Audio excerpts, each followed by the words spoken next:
This is what the skyline behind Newcastle Beach is likely to look like in a few years' time. Buildings towering 20 stories high, housing over 1,000 people on the site of the old Royal Newcastle Hospital. The Department of Planning has released its concept plans and people have until September 22nd to comment. It's for the people, it's not for greedy developers to make, fast money and then just leave it. They're not going to live here. I don't think that's much of a problem. I think a little bit more shade probably be all right in this day and age with the sun conscious. Landcom, who'll partner with a developer to build the residential complexes, says shading of the beach will be reduced because the towers will be built further west from where the current hospital building is. There'll also be public space on the site. The state government is the consent authority, but Mr Yema's man in Newcastle says it's too tall. 20 stories, in my view, goes beyond what was ever considered, both in the consultation and in the draft DCP. The plans are on show at the Department of Planning offices in Honeysuckle Drive. Paul Lobb, NBN News.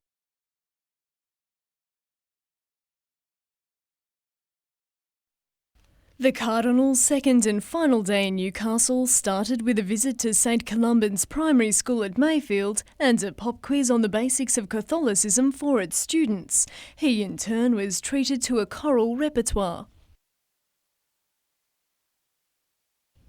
Things soon turned more serious though, with news that priests from overseas will be brought in to preside over some Maitland churches following a decline in local priest numbers. I'm not surprised that that's one of the things that is being done here. The best thing, of course, is we need young men to come forward and join us for the work of priesthood. The Cardinal today stood by Catholic Social Services Australia's decision to pull out of the government's Welfare to Work program, saying it could disadvantage many people, particularly in a city like Newcastle. We don't want to be part of a scheme whereby we would decide that the benefits cease. In other words, we'd become a little bit like policemen. It was then on to the Sacred Heart Cathedral, where the Cardinal presided over Mass and met with churchgoers before heading back to Sydney. Madeline Bond, NBN News.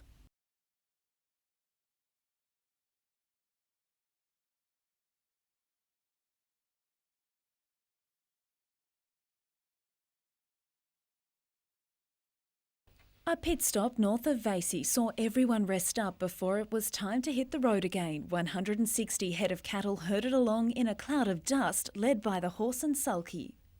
Their destination, Gresford Showground, the cattle to be used in the annual Camp Draft and Rodeo, which begins tomorrow. We found the cattle perform better in the camp draft. They're just a little bit less stressed than trucking them in. But the drought has taken its toll on the sport. The dry conditions predicted to reduce the number of camp draft events held over the coming rodeo season. This two-day event set to draw a massive crowd. It starts on Friday morning with the camp draft, maiden and novice camp draft, and then Saturday will be the finals of the open camp draft and the rodeo starts at. Spots in today's cattle drove were auctioned off to raise $5,000 for the Westpac Rescue Helicopter Service, while the annual Hangar Fashion Show fundraiser held last night has also generated $21,000 for the service. The event featured 40 models, showcasing glamorous frocks from 4 famous designers, including Alex Perry and Newcastle label High Tea with Mrs. Wu. Christy Carter, NBN News.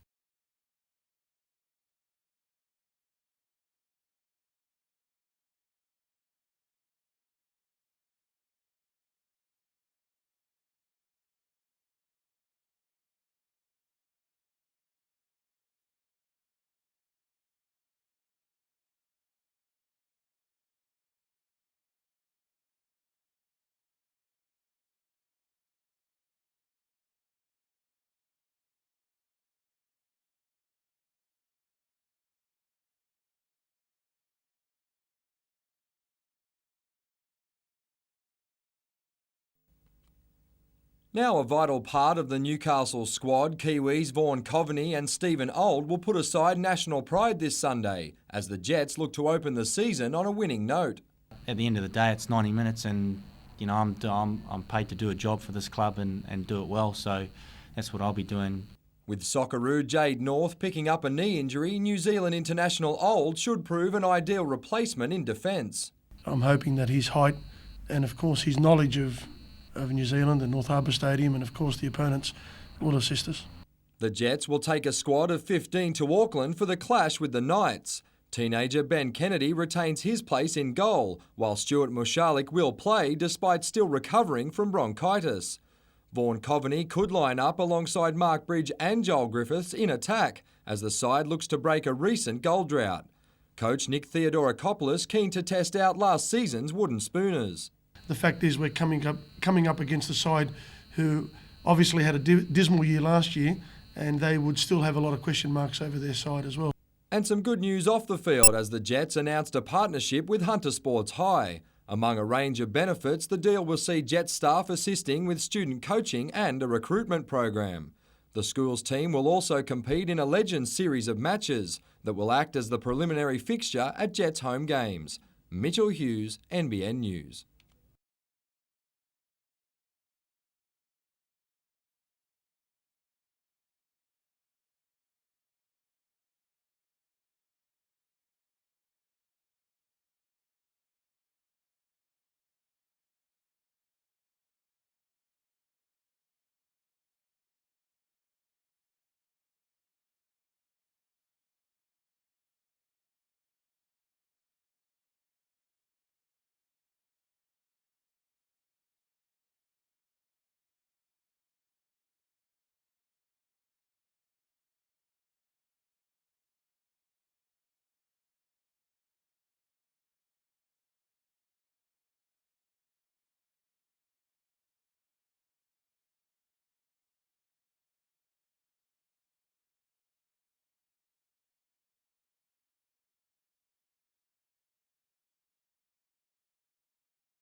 Driving along Nelson Bay Road, you may have noticed a rather impressive entrance to the Fern Bay seaside village and perhaps wondered what lay behind the estate's walls.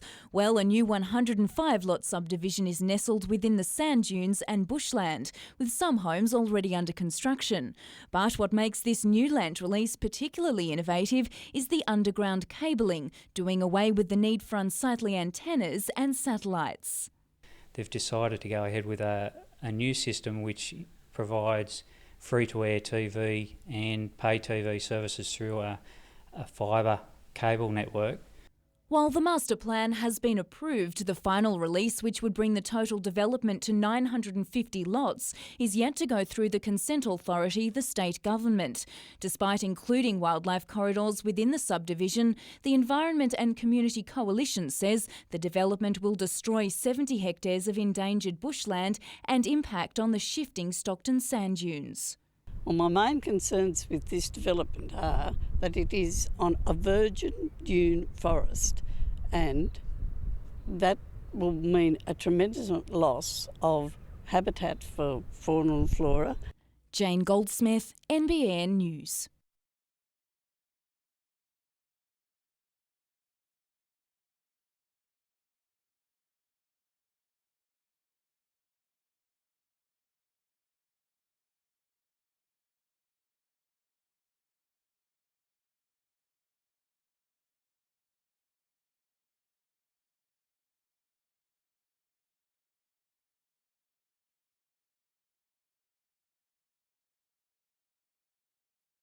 Putting the fun back into fundraising is the latest way to stop charity groups from hemorrhaging volunteers.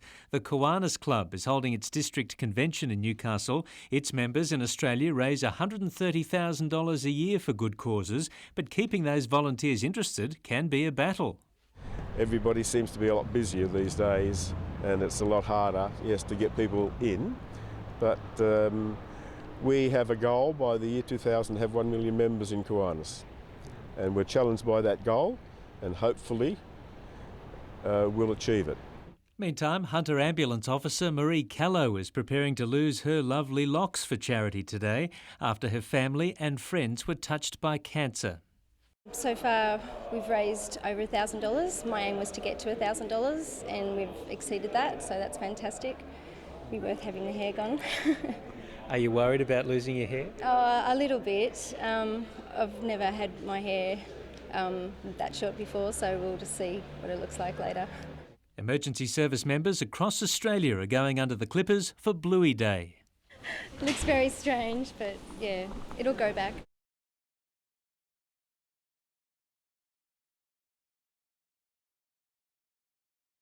They arrived in style, racehorse breeders from across the state, all keen to see the stallion parade ahead of the start of the breeding season.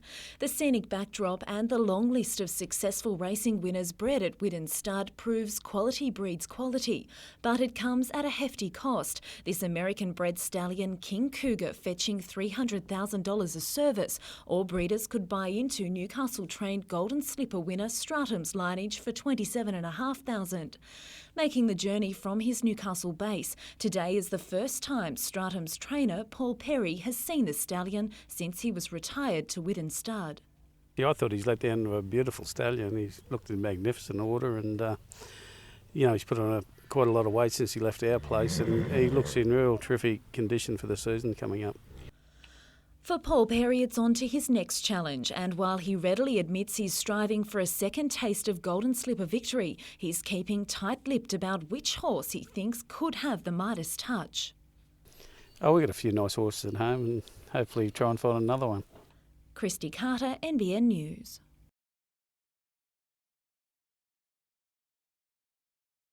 He's not your average movie star, but at 40-something, Kenny Smythe is well on the way. A camera crew spent 2 years on the job with Kenny as he pumped, cleaned and transported portaloos.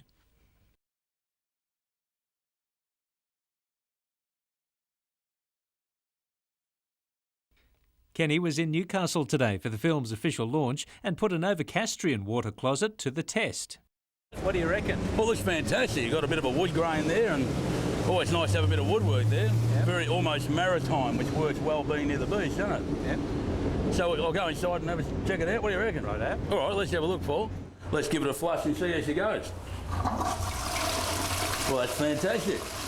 That's got what we call the NASCAR effect, because the water's getting all the way around the track, if you know what I'm saying. And that's very important. And, Kenny says despite his newfound fame, he's still just an ordinary guy. No, it's pretty true to who I am, you know. I'd hate to think that I become someone different just because the cameras are rolling, you know. A couple of years ago, would I have seen myself being in a movie? Well, no, not ever, you know. So who knows where it's going to finish up, you know. The Jacobson brothers who made this movie, they've got something in the pipeline all the time, I'm quite sure of it. But where I finish up, I don't know. Mate, I'd say you're in good hands here. I'd say the council are doing a fantastic job. Great. Maybe I'll go in there a little bit later myself and do some of my own paperwork, if you know what I'm saying. Paul Lobb, NBN News.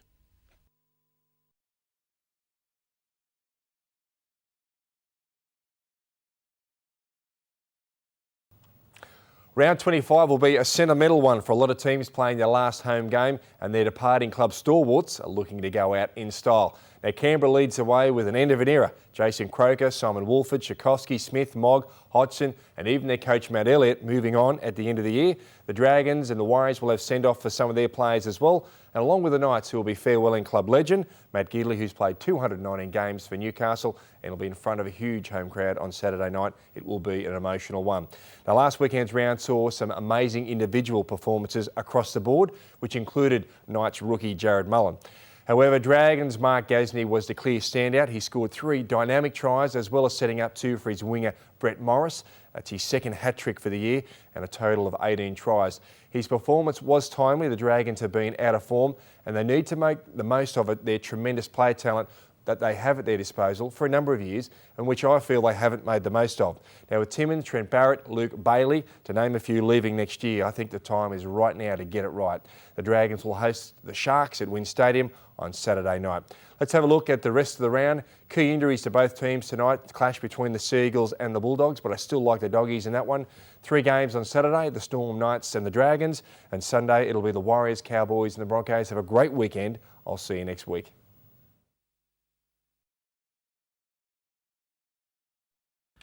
Ask any of the Jets players and Sunday's game against New Zealand Knights can't come quick enough. It has been a long pre-season. It's been hard too. It's been tough. And, we're just looking forward now to the home and away, the actual proper season. With Italian-based goalkeeper Jess Van Straten still to be released to join Newcastle, the club hopes to fast-track the visa application for their Colombian striker. But in the meantime, it's a threadbare squad that will start the season. And as if the club needed anything else to worry about, gifted midfielder Nicky Carl is on standby to return home from New Zealand should his pregnant wife go into labour while he's away. Meanwhile, Edgeworth and Broadmeadow will fight it out for the remaining grand final berth in the NBN Soccer League on Sunday. Players also now vying for spots in the Newcastle Select side, which will play against the Gold Coast in October. Lakes United and Cessnock also have one last chance of reaching the season decider of the Newcastle Rugby League competition, with their match on Sunday at Newcastle's #1 sports ground. It's the opening week of Newcastle and Hunter Rugby's final series, with Wanderers and Uni playing tomorrow, while the season is on the line for both Hamilton and Singleton.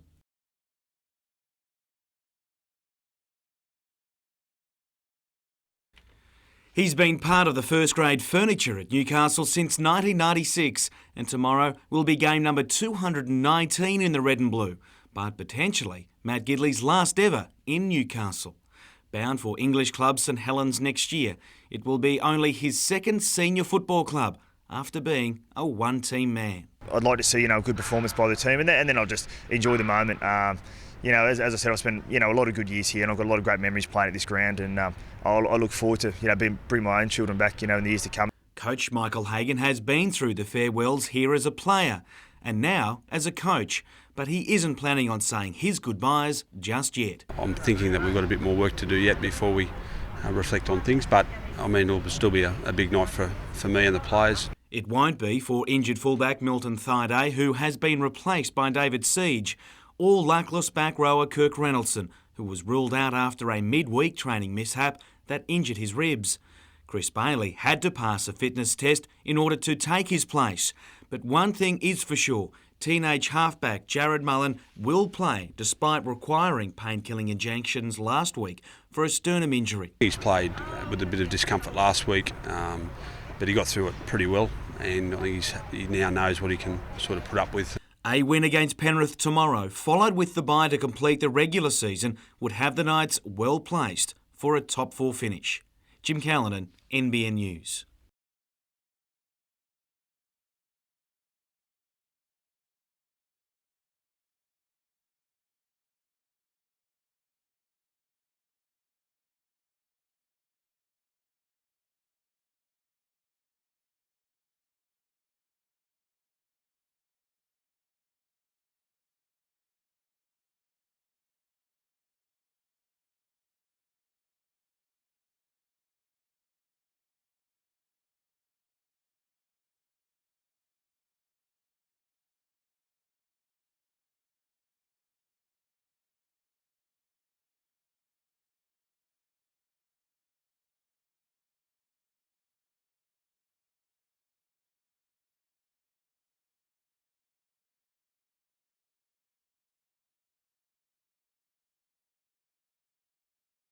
I believe people are generous because I don't think there's anyone who has not been affected by cancer in one way or another.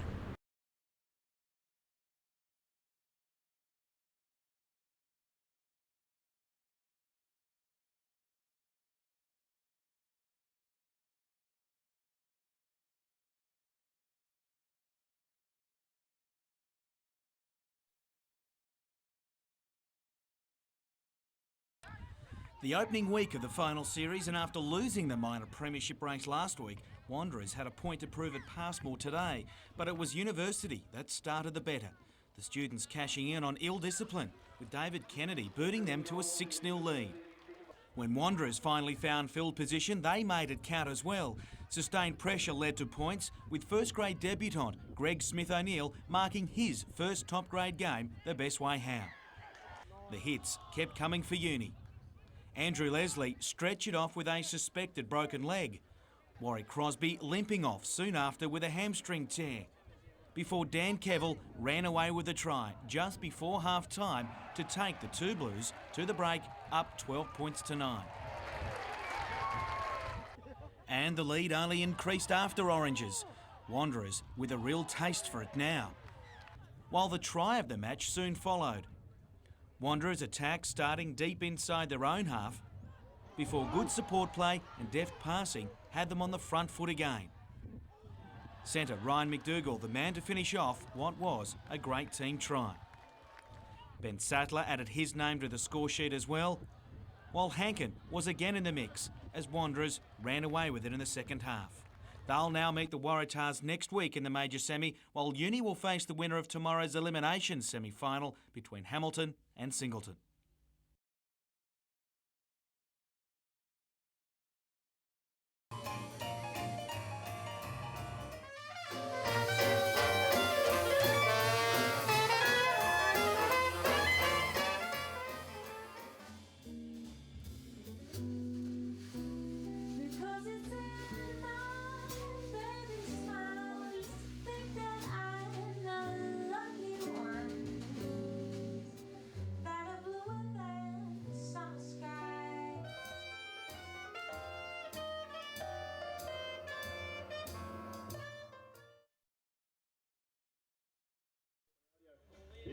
It's a rare event when people on the land pray for a lack of rain. Beneath overcast skies, festivities were often running this morning at the annual Gresford event.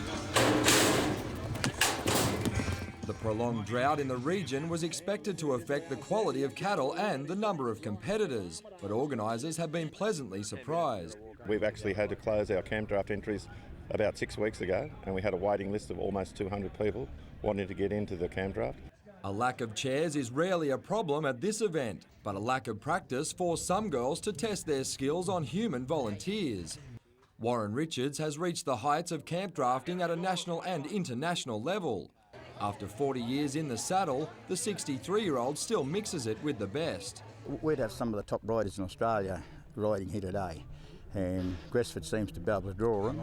As part of the national series, rough riders and camp drafters compete in various events with a view to making the Australian finals in Tamworth in January. But the rodeo is also run for a noble cause, with money raised going to the Rural Fire Service and the Westpac Rescue Chopper. You would see the chopper up here, 2, 3, 4 times a week, I guess, flying over to various things. Mitchell Hughes, NBN News.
This is Eastern Route 1, which, once constructed, should reduce traffic congestion from East Maitland to Bulwarra by creating a third crossing over the Hunter River.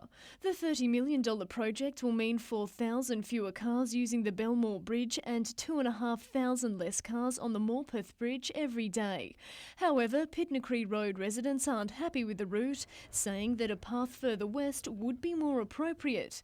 Members from the anti-East Maitland Bridge Group are holding a protest meeting tomorrow night in the hope of getting the state government to reconsider the route. We're not giving up because we see this eastern route having so many problems of traffic congestion, road safety for school children, and of course the flooding aspects down Pitnacree Road across the worst floodway in the Lower Hunter. However, member for Maitland John Price says the meeting is pointless because the government has already made its decision. In terms of the government's decision, no, because the decision that has been made on the basis of the geotechnical survey, the environmental impact statement. Further, he says it's unlikely that the government would fund any other route.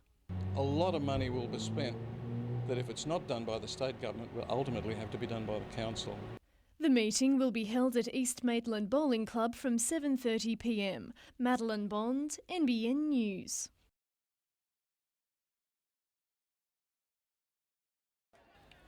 Put simply, the first half wouldn't have worried Nelson Bay, which is already in the grand final, with the only highlight in a 40 minutes full of errors coming from the individual brilliance of Joel Rawlins.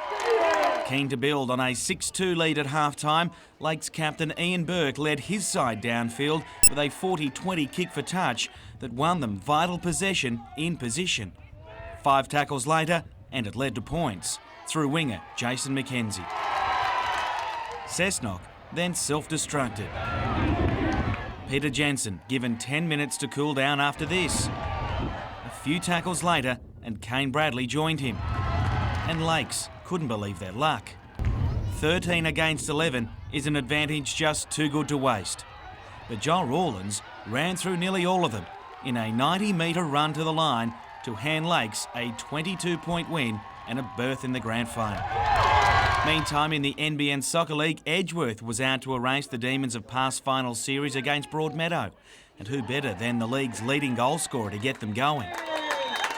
With the Magic missing key players at both ends of the field, Peter Jucknowitz soon followed it up with a second, as the Eagles led by 2 at half-time.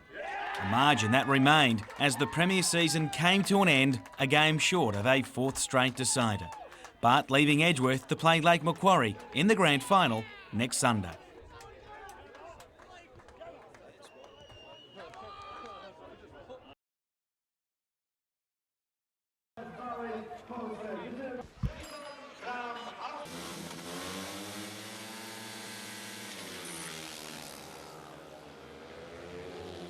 I didn't want to win it that way, you know. Greg deserved to challenge to the end, and it's cruel for him to lose it like that. But you know, I've done it. It's unreal.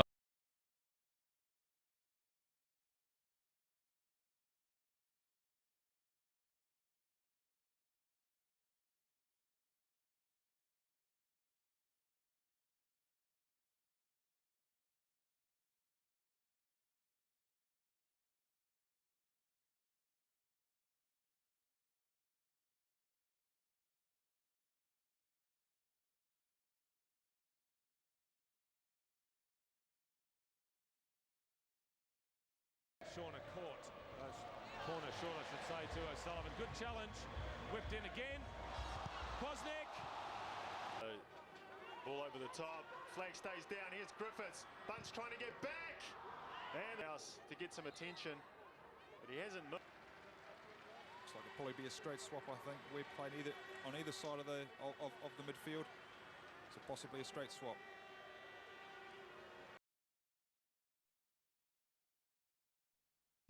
Tourism is the backbone of the Port Stephens economy, and by far the largest group of international visitors come from Asian countries. But some say the local welcome isn't as warm as it used to be. This Korean tour guide says recent visits to Barubie Beach have ended with rocks and fruit being thrown at his bus with shocked tourists inside. Korean tourists are like in Australia, a beautiful place. Yeah. Okay. But yeah, young people, it's bad. In Nelson Bay, this Korean restaurant had its window smashed after a rumour was circulated that Australians aren't welcome. The owner says that's not true, and for the past year his restaurant has only catered for pre-booked tour groups regardless of nationality. But because the Dolphin House only serves rice and soup, most of his customers are Asian. It's terrible for the little town, do you know what I mean? This restaurant, people are just coming up and trying to make a living, and they're the same as us, do you know what I mean? Putting colour, race aside, they're exactly the same as us, trying to earn a living. So, yeah. So it's not helping them and it's not helping the town. We're out there actively marketing for tourists to visit Port Stephens, and that doesn't matter what nationality they are. They're all welcome to come here and to share our environment. Paul Lobb, NBN News.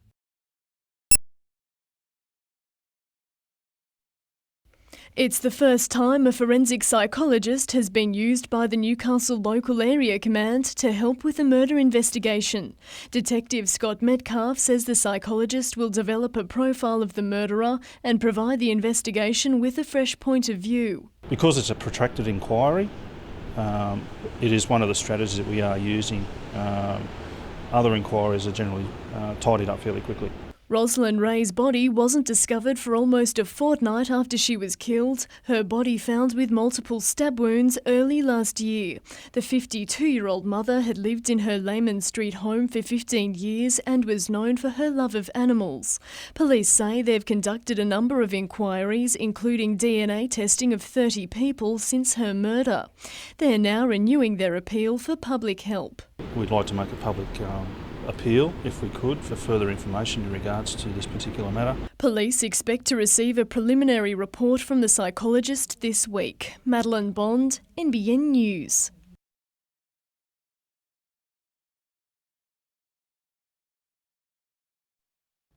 A car yard's been at this Glendale site for at least 35 years. Now the dealership is facing its own crossroads, set to close on the 22nd of September. It's been a sad day for the region and a sad day for everyone that works here. Employees were told the news late last week with 56 jobs to go. I'm working with them now individually, going over their redundancy packages and also offering them help to find alternate work. Customers with current servicing and warranty agreements will be directed to Hunter City Auto Group's yard at Hamilton. The owner, Summit Investment, controlled by the Sumitomo Group, recently sold that site to another dealership, while it will shut Glendale down altogether with the land to be sold. It's not a commercially viable site to keep open. Is that a result of sales not going through? It's a result of a lot of things all put together, and a decision has been made from our head office to close the site. Adam McIlrick, NBN News.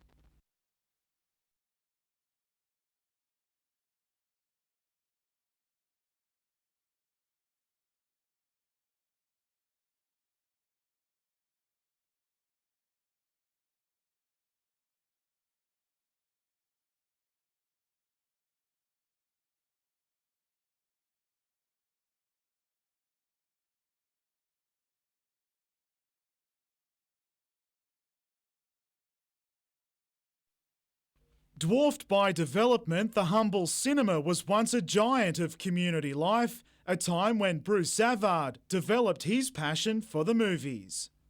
I suppose I grew up in an era when every suburb had its own picture show. Must have been 30 or 40 of them around Newcastle, and a lot of them operated in community halls, just as this one is. And just like countless others before it, the Regal at Birmingham Gardens will close due to increased operating and maintenance costs. It's pretty much been a one-man show since Bruce took over the cinema, a romance that's lasted 38 years. Gratitude in that it's been so much of my life and I've enjoyed what I've been doing, but there's some grief mixed in there too. As for the final film, that honour belongs to Sir Anthony Hopkins and the world's fastest Indian on the 31st of October. Making it a double feature that night with Two Men Went to War, which are such universally appealing films that I think it's quite appropriate. Newcastle Council has no immediate plans for the site, the Regal poised to take its final bow.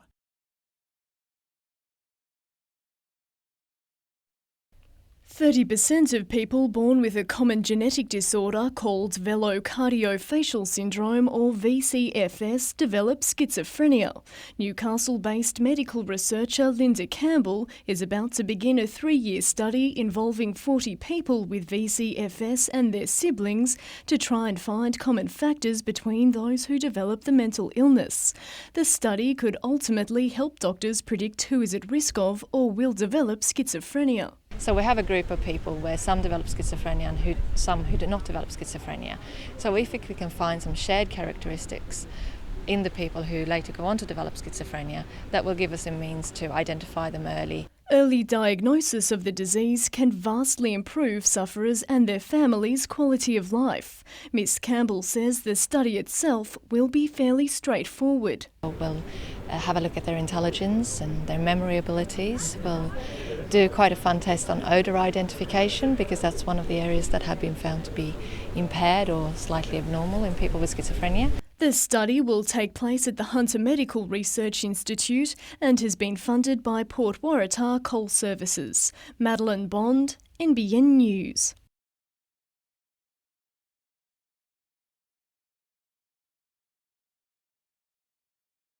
Port Macquarie's Mick Campbell charged in the less-than-perfect Senios Waves. The goofy footer dominated the final from the start with a 9.17 and an 8.17. Coolangatta's Josh Kerr fought hard in the final but was outgunned. The win is Campbell's second on the QS after he finished first at the Lacanau Pro last week.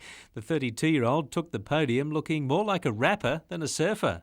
It's been a lot of hard work, but really emotional for me as well. So I put a lot of hard work into this year and it's paying off, and I'm just really happy.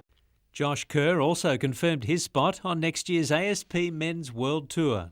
Today was just amazing, just man-on-man competition. It's just like so much more tense, and had some hard competitors and got the waves and got the scores, and in the final it kind of fell apart, but you know what, like I just didn't care. I was qualified and I was stoked.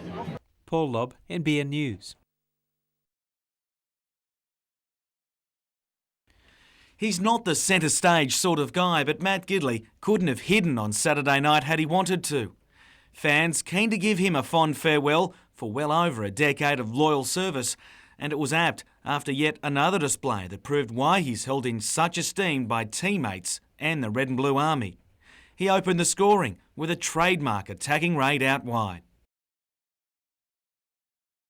He then combined with his younger brother Kurt to make it a double on a night that seemed like so many others in a stellar career. I've had a wonderful run. I've been blessed to be able to spend 11 years in such a great club. So, I've given everything I can. And, as I said, I'm really appreciative of everyone who's helped me out through my career.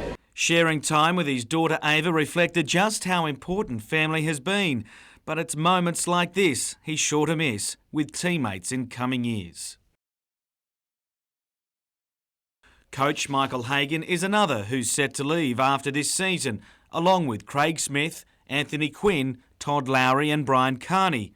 All of them, however, are planning for one long goodbye that stretches all the way to the October long weekend.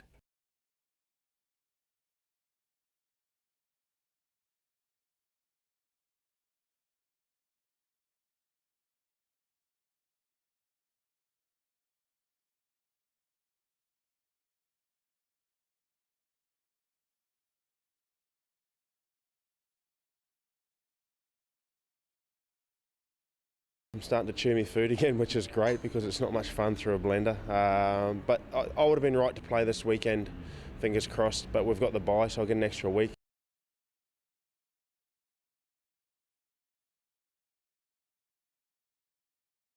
Despite some duty-free shopping, this international trip came at a cost for Joe Wheelhouse.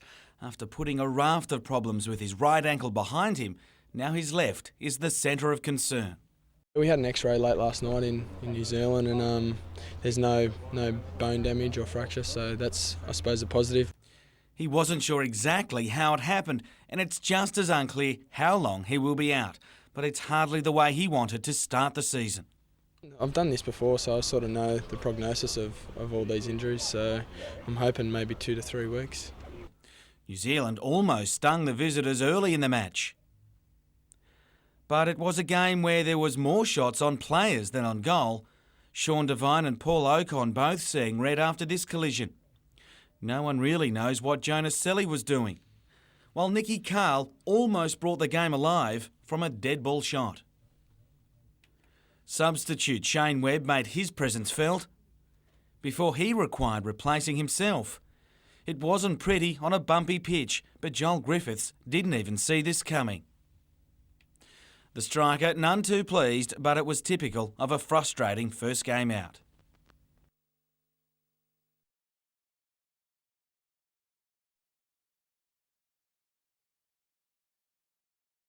Known to authorities as the Gingerbread Man because of a red wig he donned and due to his natural ginger hair and beard, Mark Gow proved at first to be as elusive as his namesake nursery rhyme character, evading police on several occasions.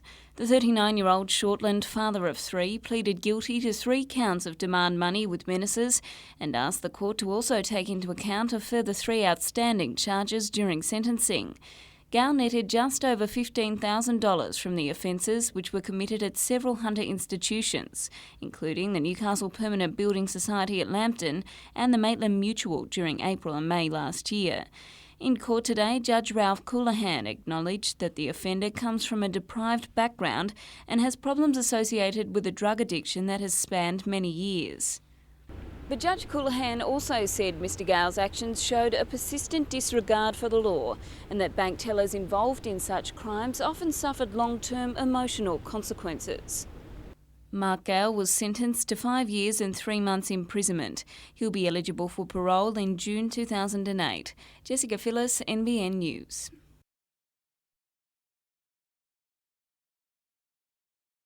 It's not only the freedom of being able to crawl through sand while getting yelled at that's under threat, the affordability of such a privilege is also in danger. Bloody water, what are you scared of? Newcastle City Council is getting set to slug personal trainers who run fitness boot camps with a $300 fee every quarter. Trainers say it will be their customers who feel the pain of the extra cost. I think it will increase the price that businesses and we will have to charge. It may deter a few people. I just don't think it's the best community spirit you can put out there from the council. Council also plans to restrict where the camps can be run, with popular places like the stairs at Merriweather Beach and grassed areas near surf clubs soon to be out of bounds. Group numbers will also be curbed. The instructors themselves will be restricted to 18 people per group, and they just need to stay within the areas that we've allocated to them. Council says the restrictions are being made following numerous complaints about accessibility. I think it's a little harsh. I know Sydney's done the same thing. I don't think Newcastle's really ready for that or has a need for it. Madeline Bond, NBN News.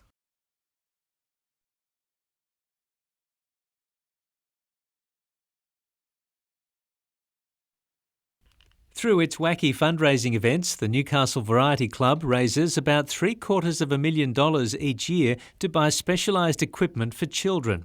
The next bash in May will feature this old fire engine, thanks to today's donation from Tomago Aluminium. No, it's too old, and right now with the kind of fires we can have in the plant, we wanted to have a better truck, so we bought a brand new one, very expensive one. We equipped it, and this one we were not very sure what to do with it, so when we had the request for a new vocation for it, we said, why not? Yes.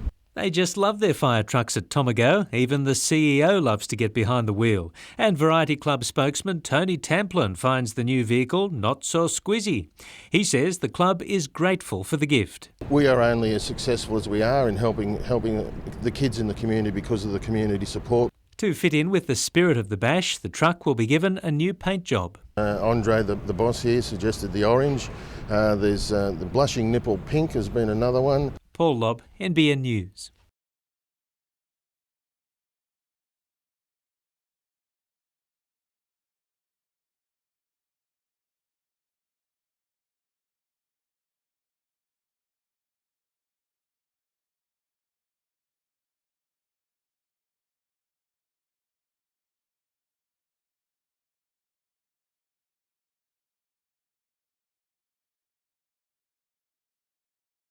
The pipeline will be pulled in a 24-hour continuous operation in mid-September of this year. And how long do you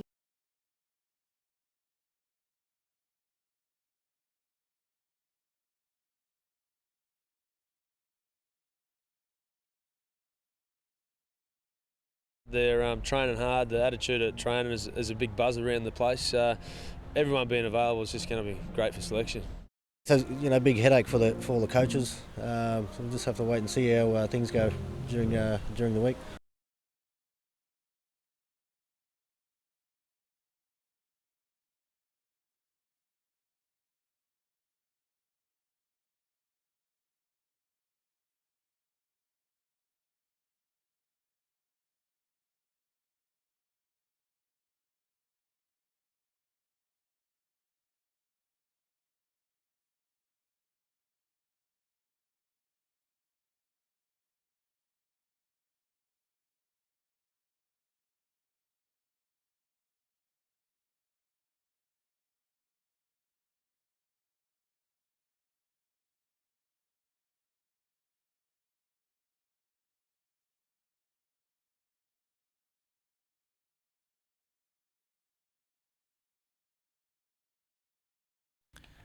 It's the Northern Football Federation's Night of Nights, and it wasn't a bad one either for Lake Macquarie, with the club providing the Rookie of the Year in Ben McNamara.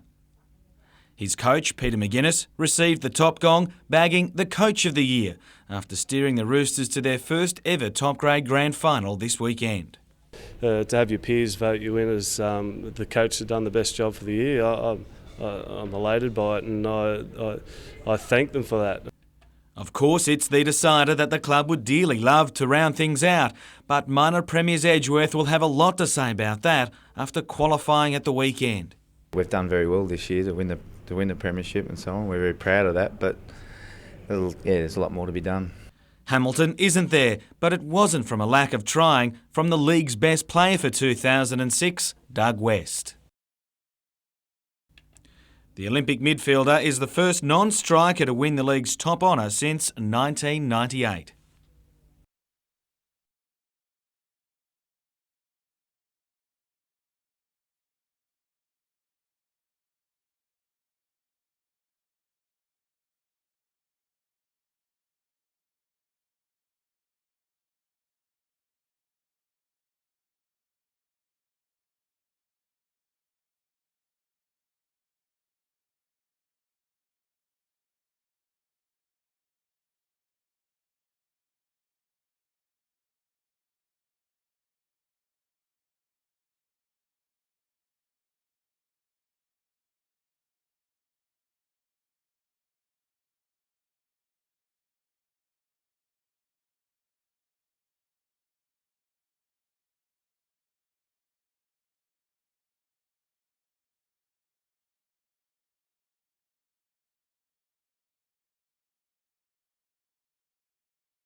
And more than 70% of our work is motor vehicle accidents. So there's a lot of travelling done up this way, tourists and locals getting to and from work and properties. So transport modes are critical.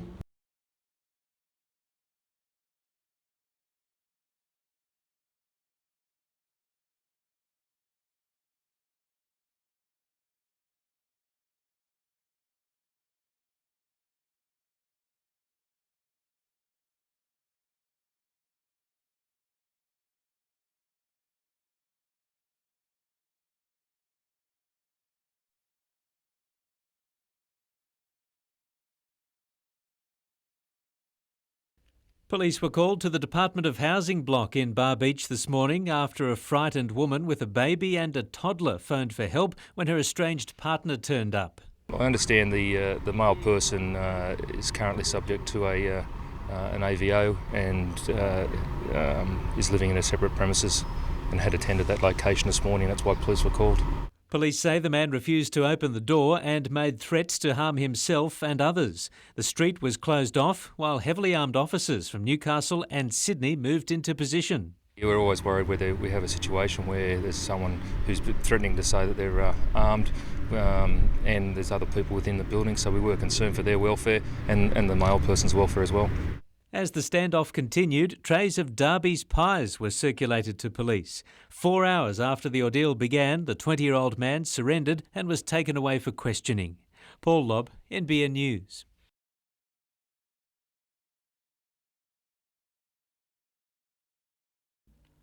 The collision on September 26 last year happened within minutes of the marked patrol car responding to a police radio report of a separate crash at Jesmond. Senior Constable Carly Went, who was driving, and partner Senior Constable Jeffrey Smith were travelling south along Turton Road with the warning lights and sirens on.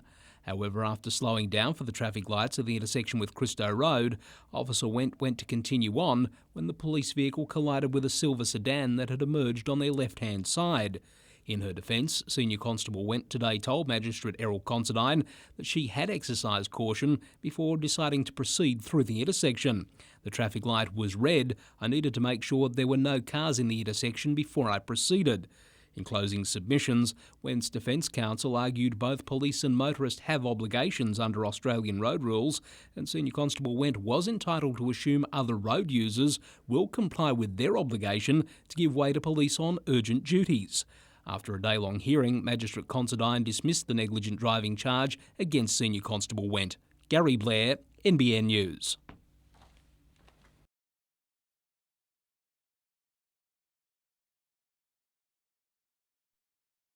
Congestion at the end of the Sydney to Newcastle freeway at Beresfield and Taro is a frustrating reality for motorists, but the RTA has unveiled a plan to fix the problem. Near the end of the F3, the new link would veer east before John Renshaw Drive. A 1 kilometre long bridge would then cross the New England Highway, the main Northern Rail line and the Hunter River at Hexham before the road passes to the east of Heatherbrae. Well, that's known as the missing link. And our announcement today of a preferred route, which will include a new bridge over the Hunter and bypassing Heatherbrae, will be an important link for the local community. Now the RTA will advertise the preferred route and seek some more comment from the community, as well as assess the environmental impacts for the design. The Minister says the plan provides a balance between community needs and environmental protection. Not everyone agrees with the eastern route option, but the public has until October the 13th to comment. It's certainly been an area that we've been concerned about, and it's always been a great inconvenience to the local community. The F3 to Raymond Terrace will give people a direct access with the new bridge across the Hunter. Paul Lobb, NBN News.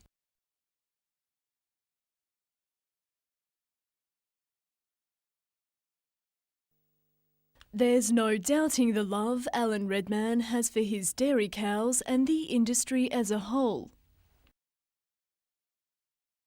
He's spent most of his life raising and milking cows and says he's proud to have made such an honest living. However, that chapter of his life is now over. Spiralling fuel prices, the drought and receiving a mere 35 cents per litre for his milk has forced him to give up his livelihood, leaving only one other dairy farm in the Maitland local government area. Mr Redman believes it's only a matter of time before all small dairy farms are forced to close. Properties have got that dear, and you need so much machinery, and the days of just starting off on a small farm and gradually building up are finished. But while he's saying goodbye to the dairy business, he'll still breed cattle and intends to hang on to his newborn calves, along with some of his adult herd. Old dairy farmers never die, they just go dry. That's an old saying. Madeline Bond, NBN News.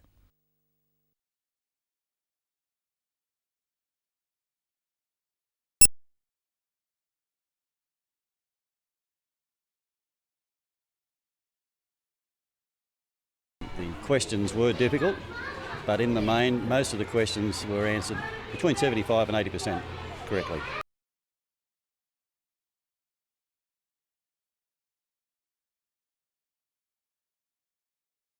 So obviously you're quite smart. Yes.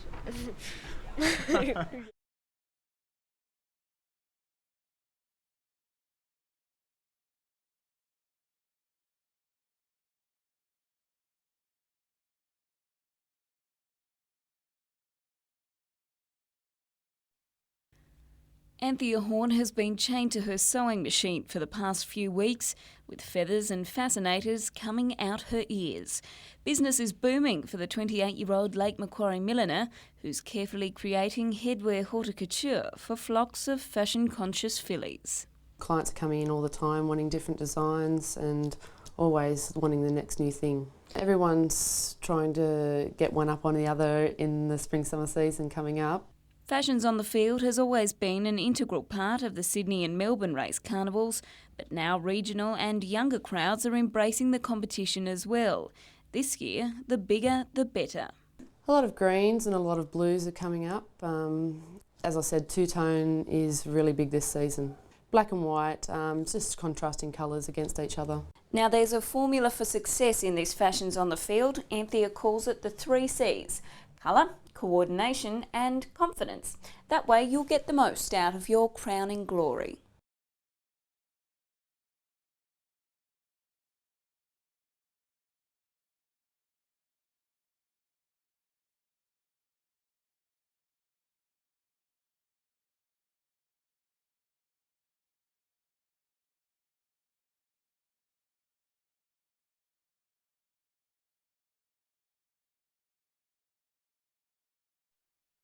Their home ground facilities are among the best in the competition. Now all Muswellbrook needs is a rugby league team to match. I think it's a long time since we've had a season that's been worse than this one.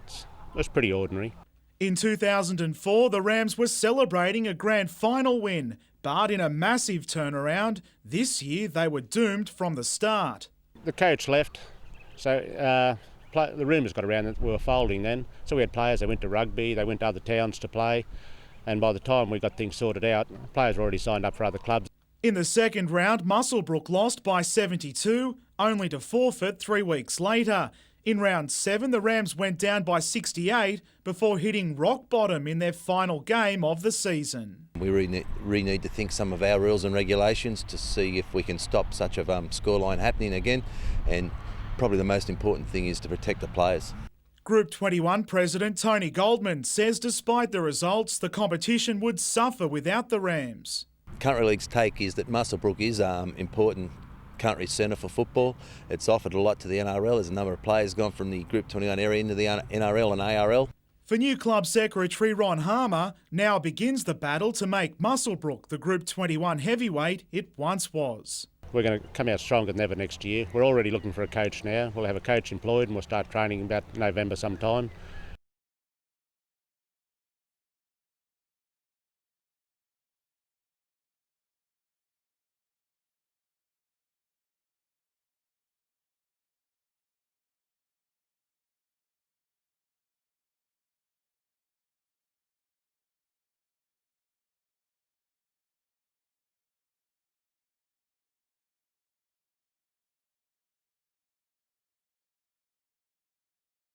It's one of Australia's oldest races, and this year the Newcastle Gold Cup will reach an impressive milestone when the 100th running takes place on September 21.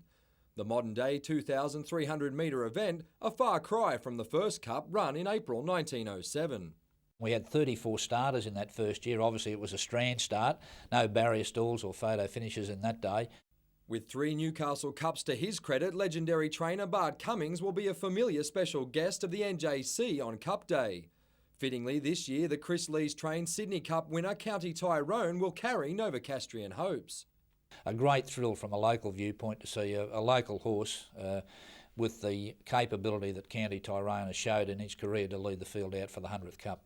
After providing almost a century of winners, the Carnival now has 3 feature events that form a vital part of the national racing calendar. Gold Cup, the Spring Stakes and the Cameron Handicap are exempt from ballot the winners for the 3 feature races at Randwick, the 3 Group 1s, the Epsom, the Metropolitan and the Spring Champion Stakes. The week of festivities start on September 15 at the annual Racing Industry Awards, before the $750,000 2-day carnival jumps out of the barrier on September 20. Mitchell Hughes, NBN News.